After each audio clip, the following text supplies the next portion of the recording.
मुमताज ने फिर एक बार ऑपरेशन सिंदूर को लेकर संशयास्पद केंद्र सरकार की भूमिका ऐसा है। देखो, जो सिंदूर उजाड़ने में महत्व रखते हैं, जो 26 हमारी बहनों का आ, आ, पहलगाम में जो सिंदूर उजाड़ा गया, जो आतंकवादी थे वो आज तक नहीं मिले। व्यापार के लिए ऑपरेशन सिंदूर रोका गया। अमेरिका के राष्ट्रपति ट्रम्प ने और एक बार नहीं, एक डजन बार कहा है कि हमने दोनों देशों को धमकाया है कि हम तुम्हारा व्यापार बंद कर देंगे और इसलिए आप युद्ध विराम करना चाहिए। और उन्हीं के इशारे पे ये ऑपरेशन सिंदूर रोका गया। विदेश मंत्री ने जो वक्तव्य किया उसमें भी एक बात स्पष्ट हुई कि पहले ही पाकिस्तान को बताया गया कि हम कौन से जगह में टारगेट कर रहे हैं, वहां से आपके लोगों को हटा दो।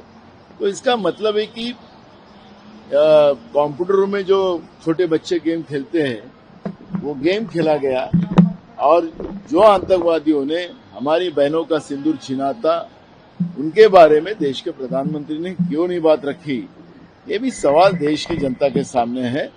और इसलिए ममता दीदी ने जो बात कही है और उसके बारे में आज भी देश की जनता में एक चिंता का विषय बना है। और हमारे देश के प्रधानमंत्री बार बार विदेश की यात्रा करते हैं। हजारों करोड़ के हमारे देश की जनता के पसीने का जो टैक्स रूप से पैसा जाता है, वो पैसे से करोड़ों रुपए का विमान खरीदा गया है, करोड़ों रुपए उसमें खर्चा किया जाता है। ऑपरेशन सिंदूर के समय एक भी देश हमारे भारत देश के साथ क्यों खड़ा नहीं था, ये भी अब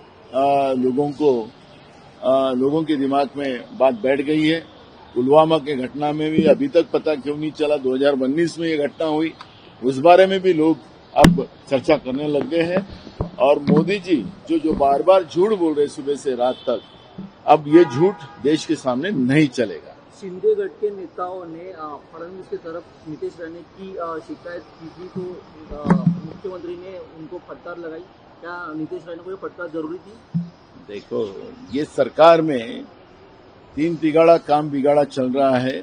आपस में ही बहुत बड़ा संघर्ष इस सरकार में है और ये सत्ता के लिए एक साथ आए, राज्य की जनता के लिए एक साथ नहीं आए। और जो ज्यादा कौन मलाई खा सकता है, इसके ऊपर ये सरकार का काम चल रहा है और उसमें इनके झगड़े चल रहे हैं।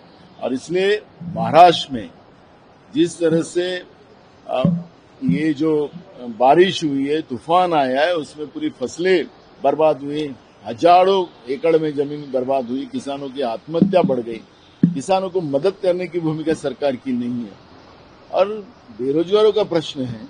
ये सब चीजों पे ध्यान नहीं है और सरकार बार बार खुद की कहानियां बनाकर लोगों को गुमराह करने का काम कर रही है। और इसलिए कौन मंत्रिमंडल में क्या कर रहा है, इससे ज्यादा ये सरकार खुद के फायदे के लिए और देश राज्य को लूटने के सिवा दूसरा कुछ नहीं कर रहा। लोकशाही मराठी ऐका, पहा, जागरूक रहा।